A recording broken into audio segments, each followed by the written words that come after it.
مکہ کا تیسرا فرد اس نے آپ کو پناہ دیا کہ آپ میری پناہ میں چلیے مکہ، آپ وہاں رہیے۔ ان حالات سے پیغمبر اعظم گزر رہے ہیں، اپنا گھر دربار، اپنی ساری جائیداد پراپرٹی چھوڑ کر، مصطفیٰ کے غلام مکہ چھوڑ کر مدینہ ہجرت کر کے جا رہے ہیں۔ کوئی بتا دے کہ ان تکلیفوں سے گزرنے کے بعد وہ 40 کی تعداد گھٹ کے 20 ہو گئی، 4000 کی تعداد گھٹ کے 2000 میں تبدیل ہو گئی، 50,000 کی تعداد گھٹ کے 25,000 میں تبدیل ہو گئی۔ جبکہ دستور ہے جب خوب مخالفت ہوتی ہے تو تحریک کمزور ہو جاتی ہے، دشمن بڑھ جاتے ہیں تو تحریک کمزور ہو جاتی ہے۔ لیکن دنیا نے اپنی آنکھوں سے مشاہدہ کیا، یہ وہ تحریک اسلام ہے، وہ پانی اسلام کی ذات مبارکہ ہے، وہ پیغمبر اعظم علیہ السلام کی ذات گرامی ہے۔ انہوں نے جس بنیاد پر اسلام کا فاؤنڈیشن رکھا تھا، جس بنیاد پر اسلام کی تحریک کی عمارت کھڑی کی تھی، وہ ایسی مضبوط بنیاد تھی، یعنی ایمان باللہ، تعلق باللہ، ایمان بالآخرت۔ یہ دنیا عارضی پانی کا پی مولا ہے جو آج ہے کل ختم ہو جائے گی۔ یہ دنیا کی عزت حقیقی عزت نہیں، حقیقی عزت آخرت کی ہے۔ یہاں عزت داروں کو ذلیل ہوتے ہوئے دیکھا گیا، یہاں 400 سال کے حاکم کو رسوا ہو کے مرتا ہوا دیکھا گیا۔ یہ دنیا میں 100 سال کے اندر ہی آدمی کی زندگی ختم ہو جاتی ہے اور قیامت کا سامنا کرنا پڑتا ہے جہاں کا ایک دن 50,000 سال کے برابر ہوگا۔ حضور ہر موقع سے جنت کی بات، آخرت کی بات، قبر کی بات، حشر کی بات یہی کرتے رہتے تھے، اور آپ کے دیوانے اس جنت کے شوق میں دنیا کی ساری تکلیفوں کو پاؤں کے نیچے روندتے رہتے تھے۔ یہاں کی خوشحالی سے ڈر لگتا تھا کہیں یہاں کا آرام جہنم کا مستحق نہ بنا دے، کہیں یہاں کا آرام جنت کے آرام کو کاٹ نہ دے، کہیں یہاں کا عیش جنت کے عیش کو ختم نہ کر دے۔ اس لیے مصطفیٰ کے غلام جتنا خوش تکلیف سے ہوتے تھے اتنی خوشی ان کو آرام سے نہیں ملتی تھی۔ وہ آرام تکلیف کا مسکرا کے استقبال کرتے تھے۔ جب گھر میں کھانے کو نہیں ملتا تھا وہ کہتے تھے مرحبا شاعر الصالحین، یعنی یہ صالحین کا شعر ہے کہ وہ گھر میں داخل ہو تو کھانے کو کچھ نہ ملے۔ ایک بار کائنات کے خزانے کا مالک اپنے گھر میں داخل ہوئے، اپنی بیویوں میں سے کسی سے کہا کہ آج کھانے کو گھر میں کچھ ہے؟ کونین کا مالک کو مختار ان کے گھر سے آواز آتی ہے آج گھر میں کھانے کو کچھ نہیں ہے۔ حضور کے چہرے پر نہ شکن تک نہیں آئی۔ حضور نے کیا فرمایا؟ مرحبا شاعر الصالحین، یعنی یہ صالحین کی علامت اور پہچان ہے کہ جب وہ کبھی گھر آئے تو گھر میں کھانے کو کچھ نہ ملے۔ مسکراتے ہوئے بھوک کا سامنا کیا، مسکراتے ہوئے درد کا سامنا کیا، مسکراتے ہوئے ہجرت اپنے وطن کے چھوڑنے کا سامنا کیا، مگر تحریک کمزور نہیں ہوئی۔ ہجرت کر کے مدینہ آئے، وہ 4,000 40,000 میں تبدیل ہو گئے، وہ 40,000 1,00,000 میں تبدیل ہو گئے۔ مصیبتیں بڑھتی گئیں، مصطفیٰ کے غلاموں کی تعداد میں اضافہ ہوتا چلا گیا، یہاں تک کہ وہ آخری حج کے موقع پر پیغمبر اعظم وادی عرفات میں جب خطاب کرنے کھڑے ہوئے اپنی اونٹنی پر تو 1,00,000 کا ٹھاٹھے مارتا ہوا مجمع پیغمبر اعظم کے سامنے موجود تھا۔ تو کون پیغمبر؟ جو رات کے وقت میں اپنے دوست ابو بکر کے ساتھ مکہ چھوڑ کر مدینہ گئے تھے اور وہی دوبارہ 8 سال کے بعد مکہ فتح کرتے ہیں، اور پھر 5 سال کے بعد 1,00,000 کا زبردست مجمع آپ کی نگاہوں کے سامنے موجود ہے۔ ادھر اسی دوران میں میدان بدر میں جنگ بھی ہوئی، اسی دوران میدان احد میں جنگ بھی ہوئی، 70 صحابہ شہید ہوئے، سرکار دو جہاں کے دندان اقدس بھی شہید ہوئے۔ مکہ کے کافر مدینہ پاک کے قریب جا کر اسلام کی راہ کو روکنا چاہا، مسلمانوں کو کمزور کرنا چاہا۔ اس درمیان میدان بدر میں، جنگ احد میں، جنگ خیبر میں، جنگ خندق میں اس دوران سارے مار کے ہوتے رہے، اور اسی دوران اسلام کی تحریک بھی اسٹیبل ہوتی رہی، یہاں تک کہ سرکار کے آخری حج کے موقع پر 1,00,000 کا ٹھاٹھے مارتا ہوا مجمع آپ کی نگاہوں کے سامنے موجود تھا۔ حضور کے وصال کے وقت میں 1,00,000 سے زیادہ آپ کی فوج تیار ہو چکی تھی۔ لوگ کہتے تھے ان کا اخلاق، ان کی موریلٹی، ان کا خوبصورت ویوہار کی وجہ سے لوگ ان کے ارد گرد جمع ہے، جیسے ہی یہ پردہ فرما جائے لوگ آپس میں منتشر ہو جائیں گے، جو آس پاس کے گاؤں کے لوگ کلمہ پڑھ کے اس کے پاس اکٹھا ہوئے ہیں یہ سب منتشر ہو جائیں گے، اتحاد پارا پارا ہو جائے گا۔ لیکن حضور کے وصال کے بعد جب خلیفہ اول نے اس کمان کو سنبھالا ہے تو پھر اسلام کمزور نہیں ہوا، دشمنوں کی دشمنی بڑھتی چلی گئی۔ جب تک مکہ میں اسلام تھا دشمن اسلام مکہ میں محدود تھا، یہ اسلام مدینہ گیا تو مدینہ کے لوگ بھی دشمن آپ کے ہوئے۔ یہ اسلام جب تک عرب میں تھا دشمن عرب تک محدود تھا، لیکن جیسے ہی اسلام عرب سے نکل کر قسطنطنیہ پہنچا، یورپ میں پہنچا، افریقہ میں قدم رکھا تو دشمنوں کا دائرہ بھی وسیع ہوتا چلا گیا۔ پہلے اسلام مکہ میں تھا تو دشمن مکہ کے تھے، پہلے اسلام مدینے میں تھا تو دشمن مدینہ اور اطراف کے تھے، لیکن جیسے ہی اسلام عرب سے باہر نکلا ہندوستان میں داخل ہوا، ہندوستان کے لوگ بھی اسلام کے دشمن ہو گئے۔ جیسے ہی اسلام مکہ سے نکل کر قسطنطنیہ پہنچا وہاں کے کفار بھی اسلام کے دشمن ہو گئے، یعنی دشمنوں کا دائرہ اور رینج بھی بڑھتا گیا۔ اس کے باوجود 1,00,000 لوگوں نے جو سرکار کی موجودگی میں کلمہ پڑھا تھا اس میں سے ایک بھی تعداد گھٹی نہیں۔ صدیق اکبر کے زمانے میں اسلام لانے والوں کی تعداد میں اضافہ ہوتا چلا گیا۔ حضرت عمر ابن خطاب کے زمانے میں وہ تعداد اور دگنی ہوتی چلی گئی۔ عثمان غنی کے 12 سالہ پیریڈ میں یہ تعداد اور بڑھتی چلی گئی، یہاں تک کہ جنگیں بھی بڑھتی گئی، دشمن بھی بڑھتے گئے اور کلمہ پڑھنے والوں کی تعداد میں اضافہ ہوا۔ حضرت مولا علی کے زمانے میں آپس میں کچھ انتشار رہا، اس کے باوجود اسلام کی عظمت میں کوئی فرق نہیں آیا، یہاں تک کہ امیر معاویہ رضی اللہ تعالی عنہ کا بیٹا امام حسین اور اہل بیت اطہار کا قاتل، انہوں نے تین خوبصورت گروہ کا قتل کیا، اس کے باوجود اسلام کی عظمت میں کوئی فرق نہیں آیا۔ وہ اسلام جو عرب کے جغرافیہ میں محدود تھا عرب سے نکلا سارے عالم میں چھا کر عالمگیر ہوتا چلا گیا۔ پھر کیا تھا، عرب سے نکل کر اسلام انڈیا پہنچا، چائنا جاپان پہنچا، افریقہ پہنچا، یورپ کی وادی میں پہنچا۔ اسلام ایک عالمگیر مذہب بن چکا تھا، 50 سے زائد ممالک اسلام کے قبضے میں آ چکے تھے، یہاں تک کہ یہ تعداد 1,00,000 کی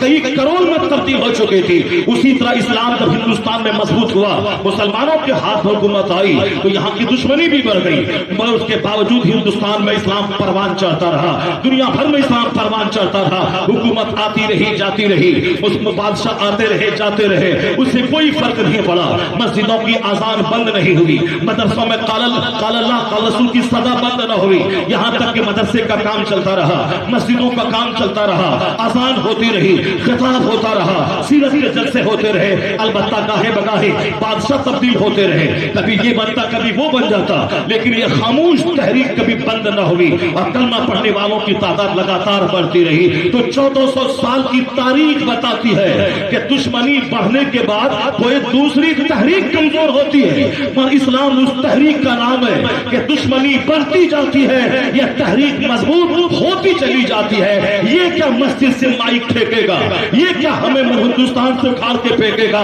ان کے باپ دادا ان سے زیادہ پڑھے تھے، ان کے باپ دادا ان سے زیادہ طاقتور تھے، ان کے باپ دادا فرناٹے سے انگریزی بولتا تھا، ان کا باپ دادا انگریزوں کی حمایت اس کو حاصل تھی۔ جن کا دادا مضبوط تھا، جن کا باپ طاقتور تھا، جن کے پاس علم بھی تھا، جن کے پاس ہوش بھی تھی، جن کے پاس طاقت بھی تھی، ان لچوں کے پاس نہ علم ہے، ان لفنگوں کے پاس نہ اخلاق ہے، ان لفنگوں کے پاس صرف بکواس ہے۔ یہ بکواس کر کے اسلام کی بڑھتی ہوئی کشتی کو روکنا چاہتا ہے، ان کا کام ہی ہے یہ کرتے رہنا۔ اگر میرا وہ بچہ جو نرفس ہو رہا ہے، جو ڈس اپوائنٹمنٹ کا شکار ہو رہا ہے، جو مایوسیت کی کیچڑ میں لپٹ ہو رہا ہے، اس کے لیے میرا پیغام ہے تمہیں ڈرنا نہیں چاہیے ان لچوں لفنگوں سے، تمہیں ڈرنا چاہیے تیری مسجد اگر ویران ہے اس سے تم کو ڈرنا چاہیے، تیرا مدرسہ اجڑا ہوا ہے اس سے تم کو ڈرنا چاہیے۔ نماز فرض ہوئی تھی 15 سال میں، آج تیری عمر ہے 60 سال، تمہارے ذمے 35-40 سال کی نماز قضا ہے، اس سے ڈرنا چاہیے۔ تمہارا حج مؤخر ہو رہا ہے، اس سے ڈرنا چاہیے۔ پھر تو زکات مال کی قاعدے سے نہیں نکالتا ہے، اس سے ڈرنا چاہیے۔ یعنی اپنی بدعملی سے ڈر، اسلام کے دشمنوں کی بکواس سے مت ڈرا کر۔ اسلام کا محافظ اللہ ہے، اسلام کمزور نہیں ہے، اسلام کا محافظ اللہ ہے، اسلام کا محافظ رحمت رحمت دو عالم رسول اللہ ہے، مصطفیٰ کا پسندیدہ دین اسلام ہے، اس تحریک کو لانے والے مصطفیٰ ہے، اللہ اس کا محافظ ہے۔ 1,500 سال کی تاریخ بتاتی ہے کہ جب جب دشمنوں کی تعداد میں اضافہ ہوا ہے، کلمہ پڑھنے والوں کی تعداد میں اضافہ ہوتا چلا گیا ہے۔ پہلا دن جس دن آپ کی بیوی نے کلمہ پڑھا تھا، اور آج کا دن 150 کروڑ محمدی فوج اپنے نام کے ساتھ لفظ محمد کو جوڑ کے بتاتا ہے ہم مصطفیٰ کے غلام ہیں۔ کہاں 1 کہاں 150 کروڑ، یہ حالات بتاتے ہیں کہ تم نروس ہونے کی تمہیں کوئی ضرورت نہیں ہے۔ 1000 دشمنی بڑھنے دے، دشمنی بڑھتی جائے گی، یہ 150 کروڑ 200 کروڑ کی تعداد میں بدلتا چلا جائے گا، دشمنی بڑھتی جائے گی، اسلام مضبوط ہوتا چلا جائے گا۔ وہ تحریک اسلام ہے جو مضبوط کمزور ہونے نہیں آیا ہے، یہ ایک مضبوط مذہب، مضبوط بنیاد پہ کھڑا ہوا مذہب۔ ہاں میں لچا لفنگا ہوں، میں تباہ ہو جاؤں گا، میں زناکار ہوں، میری آنکھ کمزور ہو گئی، میں شرابی ہوں، میں جوا کھیلتا ہوں، میرا لباس کافروں جیسا ہے، میری شادی بیاہ کافروں جیسی ہے، میری منگنی، میرا کارڈ چھپانا، بارات کا لانا، پنڈال چھپانا، میری ساری گاہی کمائی کافروں کی نقل میں جا رہی ہے، سنتیں ترس رہی ہیں، کراہ رہی ہے۔ سادگی جو ہمارے ایمان کا حصہ تھا، سادگی جو ہمارے کلچر کا حصہ تھا، ہم نے فلمی شادی رچائی، ہم نے صرف دنیا کو کافروں کا مکان کا مقابلہ کیا، ہم نے گاڑی کا مقابلہ کیا۔ میرا بچہ ڈی ایم بن جائے گا تو ہم کو عزت مل جائے گی، میرا سارا بچہ ایم ایل اے بن جائے گا تو عزت مل جائے گی، ہمارا اپنا آدمی ایم پی بن جائے گا تو عزت مل جائے گی، ہمارا اپنا آدمی میرے من کا آدمی مکھ منتری بن جائے گا، ہماری عزت بن جائے گی، ہماری عزت بڑھ جائے گی۔ ایسا نہیں ہوگا۔ جس حال میں ہم ہیں، نہ میرے گھر میں اسلام ہے، نہ میرے لباس میں اسلام ہے، نہ میری شکل و صورت میں اسلام ہے، نہ میری شادی بیاہ میں اسلام ہے، نہ عقیقہ کرنا منگنی میں اسلام ہے، صرف دل میں اسلام ہے۔ بظاہر سارا کام کافروں جیسا، یعنی میری ماں بہنوں کا بے پردہ پھرنا، شادی کے موقع پہ بے پردگی کا دھمال مچانا، اس قدر سج دھج کر ننگے سر اور نیم برہنہ ہو کے جانا جیسے کوئی طوائفیں سج دھج کر کراہت کے انتظار میں اپنے کوٹھے سے باہر نکلتی ہے۔ یہی ہے اسلام، یہی ہے فاطمہ الزہرا کی سیرت۔ ایک شخص نے نقاب کے خلاف کچھ بولا تو سارا ہندوستان چلا رہا ہے کہ نہیں نقاب پہن کے میری بیٹی جائے گی۔ ایک بیٹی نقاب پہن کے گئی، چلائی تو سارا ہندوستان سر اٹھا کے کہتا ہے وہ شیرنی ہے، وہ بہادر ہے، وہ یہ ہے، وہ ہے۔ ایک بیٹی کے نقاب سے تجھ کو کیا ملے گا؟ ایک تو ٹیمپرورلی، وہ تو اکیزنلی، وہ تو ایک اتفاقی امر تھا جو ایسا ہو گیا، ورنہ کافروں کا بولنا کہ نقاب پہن کے آ کے میرے اسکول کا ماحول خراب مت کرنا، ورنہ تیری 99% بیٹیاں بے نقاب رہتی ہے، وہ تمہارے جلسے میں بے پردگی، تمہارے عرس میں بے پردگی، تمہاری شادی میں بے پردگی، تمہارے پاس پیسہ پڑتا ہے، تیری بیٹیاں جینس اور ٹی شرٹ پہن کے کالج جا رہی ہے، ٹیوشن پڑھنے جا رہی ہے، کوچنگ سینٹر جا رہی ہے، بازاروں میں مارکیٹ میں تیری مائیں بہنیں بیٹیاں بے پردہ لباس پہن کر بے پردہ ہو کر مارکیٹنگ کر رہی ہے۔ اور تم اسکول میں کیوں 5 عورت بھوتنی اور چڑیل بن کر نقاب پہن کے آ رہی ہے؟ جب 99% تیری بیٹیاں بے پردہ گھومتی ہے، یہ 5 عورتیں اسکول کا ماحول کیوں خراب کرتی ہے؟ کیوں حجاب پہن کے آ گئی؟ کیوں نقاب پہن کے آ گئی؟ یہاں چلانے کی ضرورت نہیں ہے، صرف خاموشی سے اس کا جائزہ لینے کی ضرورت ہے۔ یہ دل کس نے دکھلایا ہے؟ ہم نے ان کافروں کی زبان میں حوصلہ ہم نے دیا ہے کہ ہم نے سمجھا کہ مولوی کا کام ہے داڑھی رکھنا، ہم نے سمجھا مولوی کا کام ہے ٹوپی پہننا، بحیثیت مالدار ہمارا کام نہیں ہے کافروں کا مقابلہ کرنا، اس کی طرح کلین رہنا، اس کی طرح لباس پہننا، یہ مولوی کا کام ہے مسجد کو آباد کرنا، یہ مولوی کی بیوی کا کام ہے نقاب پہننا۔ باقی ہماری بیٹیاں یہ ارب پتی کی بیٹیاں ہیں، یہ تو جینس ٹی شرٹ پہن کر جب پیسہ بڑھتا رہے تو لباس چھوٹا ہوتا رہے، پہلے پیسہ تھا تو لباس ڈھیلا تھا، پیسہ بڑھا تھوڑا ٹائٹ لباس ہوا، اور پیسہ بڑھا تو پھر جو پنڈلی تک لباس تھا وہ کھٹ کے تخنوں تو گھٹنوں تک آ گیا، تھوڑا اور پیسہ بڑھا تو وہ لباس شارٹس میں بدل گیا، تھوڑا اور پیسہ بڑھا وہ شارٹس بکری میں تبدیل ہو گیا۔ یعنی ہمارا پیسہ مجھ کو ننگا کر دیا، تو ہم میں ایک کافر میں کیا فرق رہا؟ ہم میں اور ایک کافر کی بیٹی میں کیا فرق رہا؟ شادی بیاہ میں وہی دھمال ہے جو ایک ہندوؤں کے یہاں ہے، پھر ہم میں ایک جہنمی میں کیا فرق رہا تو بیٹی کو ننگا پہلے میں نے کیا، میں نے اس کا لباس بدلا، میں نے دوپٹہ چھینا، میں نے اس کو جینس سے پہنایا، میں نے اس کو چٹی اور پتری پہنایا۔ آج اگر کوئی کافر میرے نقاب کے خلاف بول رہا ہے، چلاتا کیوں ہے، پروٹیسٹ کیوں کرتا ہے، احتجاج کیوں کرتا ہے، کیوں ہلہ کرتا ہے؟ یہ دن تو ہم نے اس کو دکھلایا ہے۔ اسکول میں 90% بیٹیاں ہماری جینس ٹی شرٹ پہن کے جاتی ہے اور 2-4 بیٹیاں نقاب پہن کے آ رہی ہے۔ وہ تو بولے گا ہی اگر یہ نقاب کمپلسری ہوتا تو تیری ساری بیٹیاں نقاب پہنتی، یہاں تو 90% نقاب نہیں پہنتی اور تم 5 کلو حجاب اوڑھ کے اسکول کا ماحول خراب کر رہی ہو۔ ان کا بولنا حق بجانب ہے۔ یہاں بزرگوں نے کہا ہے چلائے بغیر اپنی تحریک کا جائزہ لینا، اپنے اعمال کا جائزہ لینا، اپنے احوال کا جائزہ لینا۔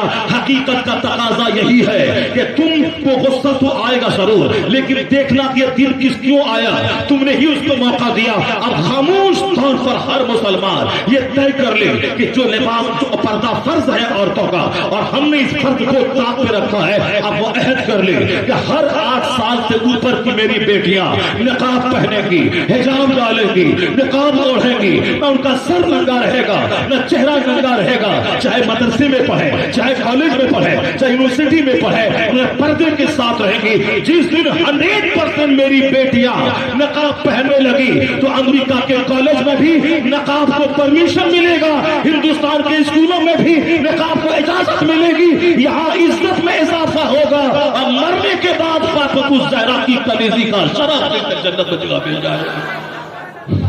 ہونا یہ چاہیے تھا، یا دن دیکھنے کو ملا نہیں۔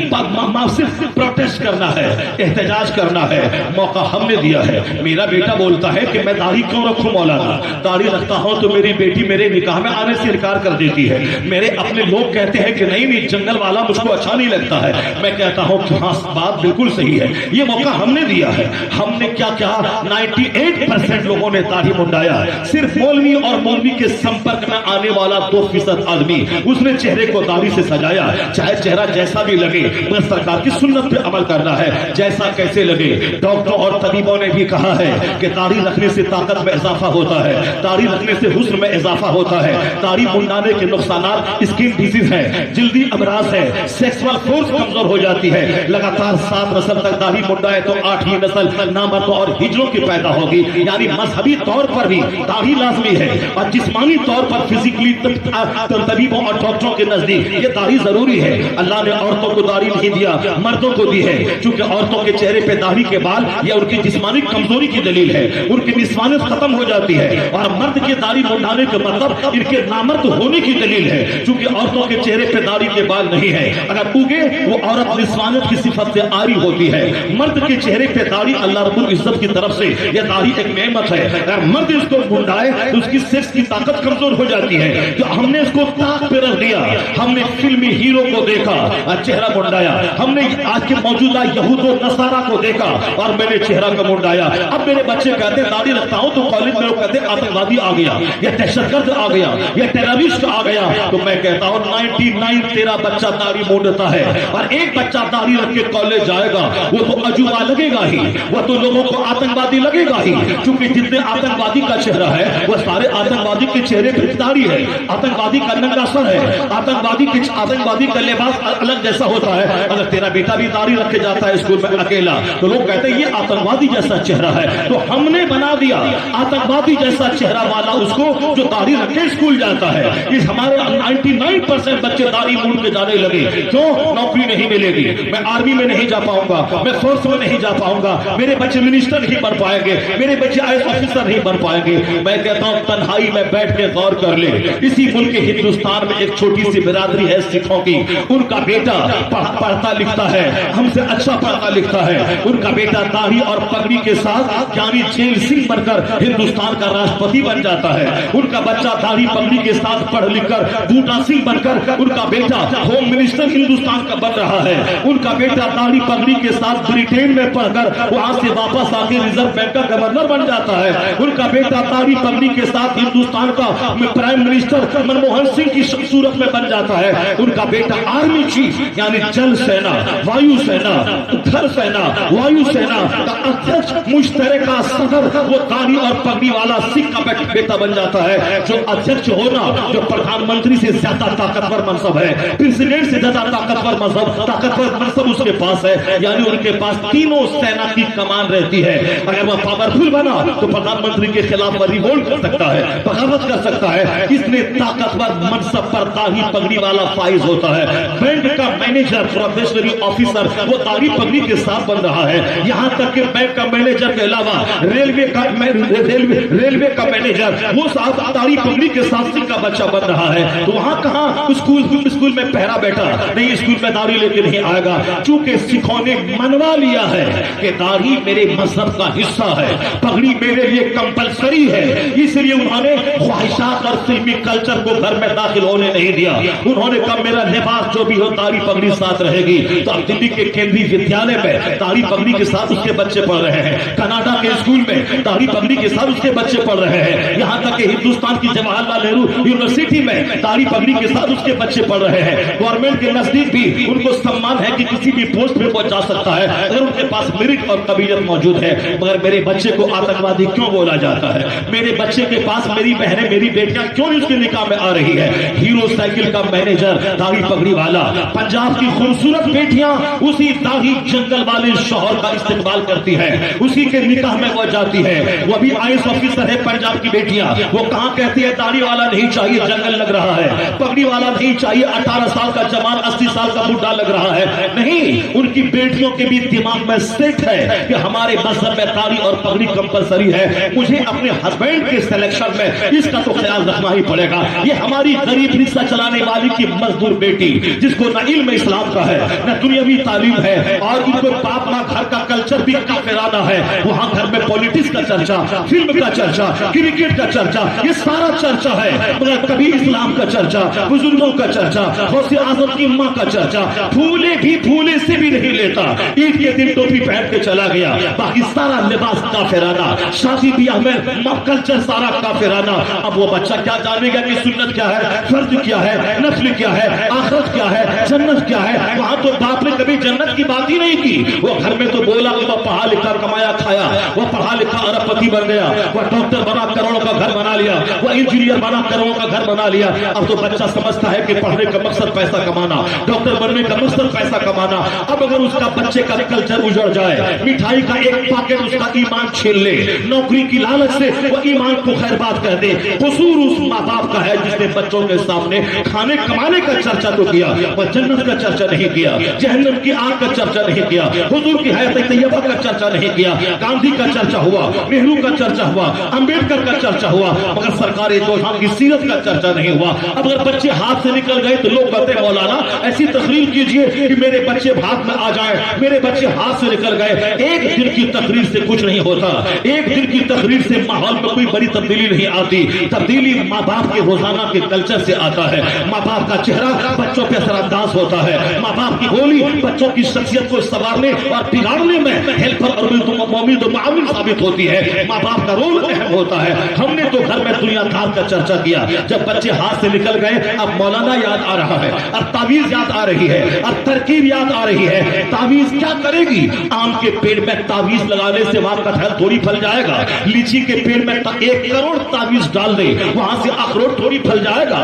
کٹہل کے پیڑ میں تعویذ 1 لاکھ ڈال دے, وہاں سے سیب تھوڑی نکل جائے گا. یہ تو قدرت کا قانون ہے. جیسی ماں ویسی اولاد, جیسا باپ ویسا بچہ, جیسا درخت ویسا پھل, جیسی زمین ویسی پیداوار, جیسی فیکٹری ویسا پروڈکشن. یہاں ساری تدبیریں الٹی تھی اور نتیجہ برعکس نکلا. تو اب تعویذ لا کے دے دو, اب تعویذ سے فائدہ نہ ہوا تو اب تعویذ کا ہی انکار کر بیٹھا کہ تعویذ سے کوئی فائدہ نہ ہوتا ہے. قدرت کا قانون ہے, جب ماں ہو فاطمہ جیسی اور باپ ہو علی جیسا تو بیٹا حسن اور حسین پیدا ہوتا ہے. جب ماں ہو سر سے لے کے پاؤں تک نیکی کا پتلا اور باپ ہو عابد شبی زندہ دار اور باپ ہو مجاہد فی سبیل اللہ تو بیٹا ولیوں کا سردار عبد القادر جیلانی پیدا ہوتا ہے. قدرت کا قانون ہے, جب ماں ہو ام الخیر ماہ نور یعنی یعنی رات رات دن دن بھر اشراق چاش تہجد ابابی نماز پنجگانہ کی پابند، تو ان کا بیٹا ان کے شکم سے نکلنے والا معین الدین اجمیری ہوتا ہے۔ جب باپ ہو سید احمد علی بخاری اور ماں ہو 80 سال کی عمر میں بھی سر اور چہرہ اجنبی مردوں کے سامنے بے نقاب نہ کرنے والی، اپنی عزت و عفت کی عصمت کی حفاظت کرنے والی، اسی کا بیٹا محبوب الہی نظام الدین دہلوی پیدا ہوتا ہے۔ جب باپ ہو سلطنت کی موجودگی میں فقیری کرنے والا مفتی نقی علی خان، اور ماں ہو مصلی پہ بیٹھنے والی تہجد گزار، اسی کا بیٹا احمد رضا خان فاضلی بریلوی پیدا ہوتا ہے۔ جب باپ ہو احمد رضا خان اور ماں ہو عابدہ، تو بیٹا مفتی اعظم ہند مصطفیٰ رضا خان پیدا ہوتا ہے۔ جب باپ ہو مفسر اعظم ہند، لاکھوں مریدوں کی موجودگی میں سادگی سے رہنے والا، زہد کے ساتھ رہنے والا، اور ماں ہو ایسی لاجواب، ضرورت پڑے اپنے سارے زیورات کو گروی رکھ کر منظر اسلام کی مدرسین کی تنخواہ دلانے والی۔ جب ماں اسی اسلام کا درد سینے میں رکھے اور باپ کروڑوں مریدوں کی موجودگی میں سمپل رہنے والا، اسی کوکھ کا بچہ دنیا اسلام کا سب سے بڑا عالم تاج الشریعہ اختر رضا کا ازہری پیدا ہوتا ہے۔ جب باپ نیک ہو، ماں نیک ہو، تو اسٹیٹ کی موجودگی میں، روسیا اسٹیٹ کی موجودگی میں بیٹا مجاہد اعظم، سالار اعظم، حضور مجاہد ملت حبیب الرحمان عباسی بن کے برسے شہود پہ جلواگر ہوتا ہے۔ جب باپ لاجواب ہو، ماں لاجواب ہو، تب اس کا نتیجہ اچھا نکلتا ہے۔ باپ ہو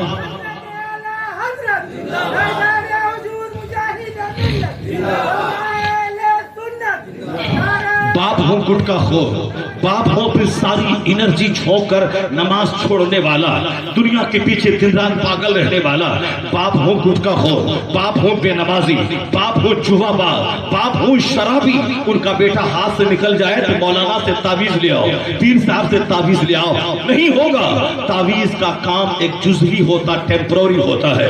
تعویذ لڑکی کو لاکا نہیں بنا دیتی ہے، تعویذ گورے کو کالا، کالا کو گورا نہیں بنا دیتی ہے۔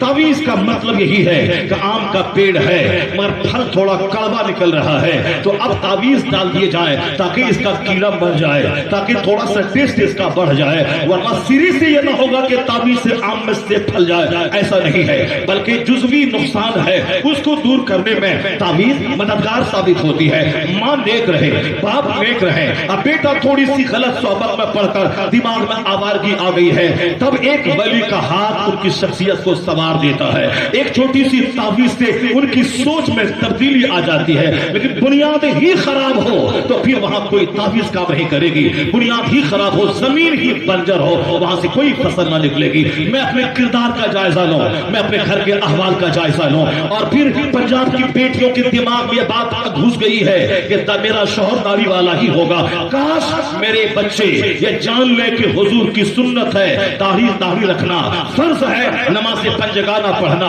اسٹڈی میں 8 گھنٹے لگائیں گے تب آپ بینک کا مینیجر بنیں گے، 18 گھنٹے پڑھیں گے تب IAS آفیسر بنیں گے۔ تو دنیا کے چند سکے کمانے کے لیے 18 گھنٹے ڈیلی پڑھنا، اور 30 سال تک پڑھنے کے بعد DM بننا، پھر DM بننے کے بعد گھر میں بیٹھ کے پیسہ نہیں ملتا ہے، DM بننے کے بعد اپنے وطن سے بے وطن ہو کر، ایک بہاری ہے تو ان کی ڈیوٹی بنگلور میں ہو جائے گی، ان کی ڈیوٹی اتر پردیش کی کسی ڈسٹرکٹ میں ہو جائے گی، پھر انہیں 30-35 سال تک سروس کے پیریڈ تک گھر سے باہر رہنا ہے، 24 گھنٹے کی ڈیوٹی کرنی ہے، تب چند سکے کما کے بال بچوں کو پالنا ہے۔ فرق اتنا ہے کہ مزدور 5000 مہینہ کماتا ہے اور وہ 5 سے 10 لاکھ مہینہ کمائے گا، پھر 65-70 سال کے بعد کیا کرے گا؟ وہ 65-70 سال کے بعد پیٹ کی تکلیف، گھٹنے کی تکلیف، آنکھ کی تکلیف، اب موت کا انتظار کرے گا۔ کوئی 70 کوئی 80-90 سال میں مر گیا تو پھر یہ دنیا کی روٹی کے لیے 25-30 سال تک پڑھنا 18 گھنٹے تک، اور نوکری کرنے کے لیے 25-30 سال تک 24 گھنٹے